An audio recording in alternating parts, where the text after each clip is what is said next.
Good morning and happy Thanksgiving out there, in there, out there, in here, from in here, out here, with Vivi, who's a good girl this morning.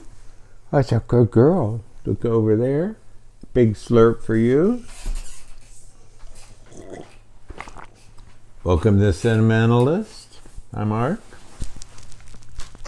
And you know I'm thankful for any of you out there, and those of you that I know are out there, for watching. Vivi's curling up. How about that? We've got messages coming in on the phone from our dear friend Nell Sue Ostrike and Norbert Kraus. They're from Germany, and they sent an advent calendar that came yesterday. They make it themselves as a family. That's such a cool thing. So we'll be getting that advent calendar up, and my sister wrote, she's a big sports star. It's very important for you to know that West Virginia beat the Zags. Yes, it is important. Yes. So spread the word that West Virginia beat the Zags. Except we love the Zags. And we love the Zags. And we don't like West Virginia. If you went to West Virginia, we like you, but we're not. Okay, and then all kinds of card things, dancing turkeys. And right here in front of me is a dyed blonde-haired woman and a dyed red-haired woman announcing the Macy's Thanksgiving Day Parade. Every ad on the Macy's Parade is for some kind of medicine. And so there's 45 seconds after the medicine, everybody jumping up and down because they're all better. And then they tell you the side effects for 45 seconds. And then you try to have breakfast.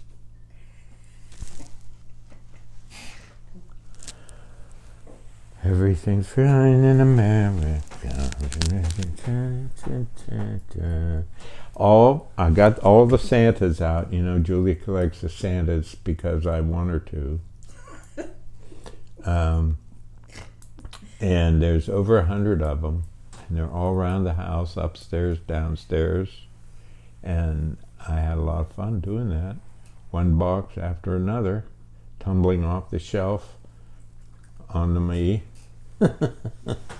And they're even on our pillows. There's one. There's a lovely outdoor scene from Abigail. Thanks, Abby. Makes us remember Abigail. And John, who's recovering from 4 knees, getting surgery. All 4 knees. Anyway, we're having Thanksgiving here. And Julie's sister and husband and our daughter and her partner are coming here, and we're going to have a good time with Amber and Meredith and Carrie and Paul, and probably watch well, right now there's a dancing it looks like it's from Wicked on the Macy's Parade. Yes, they look very wicked. I'm not sure. And look over here. What am I? 2 eyes. You want me to look out? I don't know what. It's snowing. It's snowing. Oh, Julie just noticed. Yes, it is. It's snowing. Little tiny bits of snow. I got to get the shovels out and the scrapers. And so it's just everything. Oh. It's just too much. It's too much. I need a slurp.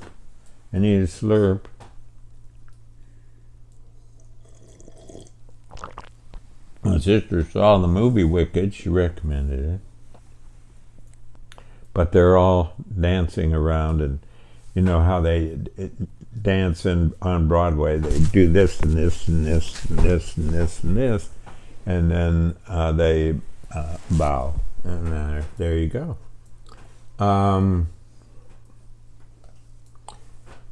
Thanksgiving, some people have a problem because of the misrepresentation of the Native Americans, the indigenous tribes. But it's important also to note that several presidents, foreign in a row. Washington, Lincoln, FDR, and I think JFK all rededicated Thanksgiving to just be a day of thanks. And so we are doing that while at the same time recognizing the indigenous tribes. I get kind of melancholic because Thanksgiving was a big deal when I was a kid. Aunt Ede and Uncle Willis. How come there can't be names like that? Are there? Do you have an Uncle Willis or an Aunt Ede? Isn't that just the best? They came and they had two of their children lived with them all their lives, all their lives. My cousin and Dot and my cousin Jack. Jack would sit on the couch. He'd come in and sit on the couch. If there was something funny, he had a laugh, and he would laugh, but not much talking unless he said to my dad, how's the season going be or something. And he whistled.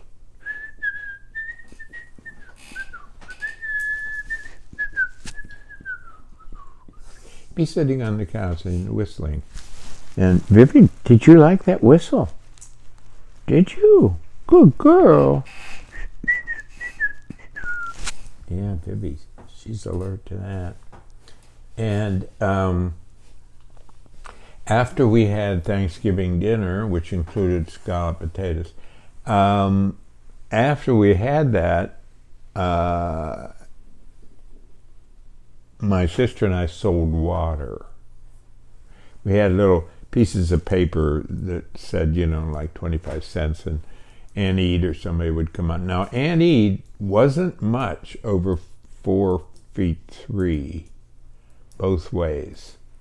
And she would always say, what do I have in my pocket? And we'd have to reach in her pocket and pull out a quarter. Scary. And it was a little bit alarming, but she was so sweet, So what do I have in my pocket? And my sister and I would sell that water. It was really good water. I mean, it was terrific. We have a tractor and a snowblower for sale, and for some reason, Julie, while knitting, is bent over laughing. So, she's, what do you call that? Double tasking or something. Multitasking. She's multitasking. She can laugh and knit at the same time. Yeah. We have a wonderful neighbor, Gary. He got our tractor going. He figured the whole thing out. He also protected us from people who might come and say, well, this button isn't working, when it really was, and they try to get the price down. But anyway, we have a beautiful John Deere tractor, if you guys are interested, with a snowblower attachment and a wagon attachment. Now, how can you beat that? And if you go a little bit farther in our woods, you'll find five thrown away major outdoor equipment. Another tractor, a grader, a plow. I don't know what they're doing there, but there they are. It's gotten cold. Yeah. And that's what I have about that. I thought, I don't know about this year. It's been tough and with everything and oppressive, and I thought, I'm not going to decorate and all that this year. And then, before you know it, I couldn't stop. Julie's laughing about that too. There's Santa mugs and Santa teapots and Santa coolers and Santa Clauses and Santa on a bicycle. And now on the parade is Sky Lakota and Lynch someone. She has a very short skirt, and that's the thing, And it's wonderful to be as old as I am, not too cranky, and look at and say, I have no idea who I'm looking at on the Macy's parade. I have no idea. I recognize the Snoopy balloon. That's about it. So how am I doing? What are we doing there, Knitter? Are we coming down the wire here? We have a minute or so left. Oh my goodness. Oh, we found the final golf ball of the season, and I threw it back onto the driving range there, and we found the farthest golf ball right in the garden in the front of the house. Now that's not possible. So either this is the greatest hook ever hit by a person with a golf club over the top of the trees up the hill, or... Gary said he could make that shot. But Gary, who fixed our mower and is a wonderful guy, he said he could do that. I don't know.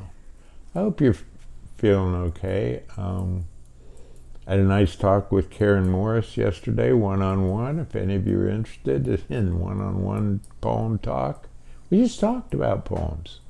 We didn't look at any, we just talked about them. Tomorrow we're going to look at some poems by Ray Sketty from New Jersey. Karen's from Montpelier. And, oh man, she was telling me about these houses that she went to see in Vermont, a little bit in northern Vermont, that the way she described them, you know, they were old school mansions. Of course, in this country, but they're still really romantic, even though it's not old compared to Europe. But, you know, just these beautiful brick and stone buildings in this northern way up in Vermont. I think that's where the poet James Cruz lives, up there in about 100 acres of farmland or something. Did I get that right, James? If you're out there. Oh, well, got things worked out with an apology at the bookstore for, never mind. Well, that, I don't know.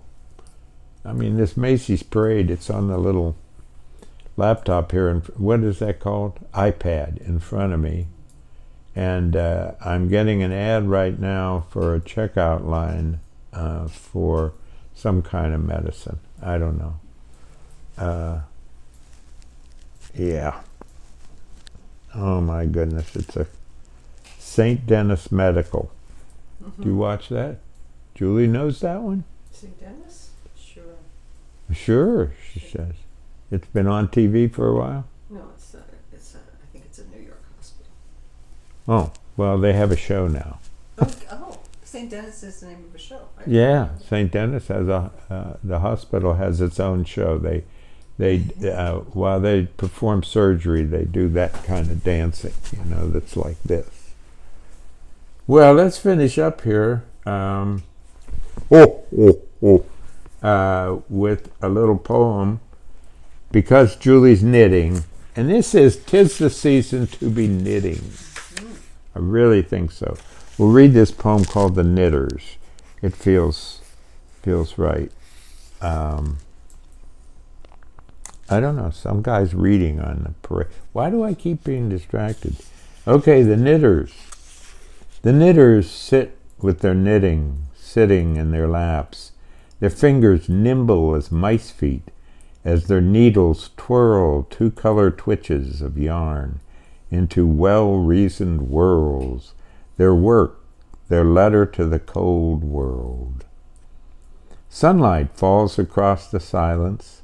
Then, my daughter is leaving. Here the house is around them.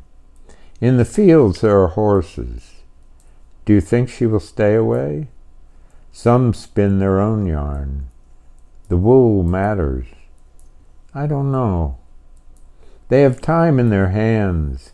Here language has no translation. Sheep are messengers. The snow lies over their gardens, gardens that will rise in the late spring. I hope she will find something. They knit together once a week. They knit alone. They knit in church. They knit at meetings. They say, What are you working on? Well, take care. Slurp. Be kind. Try to be cheerful, and again, happy Thanksgiving. Thanksgiving for you.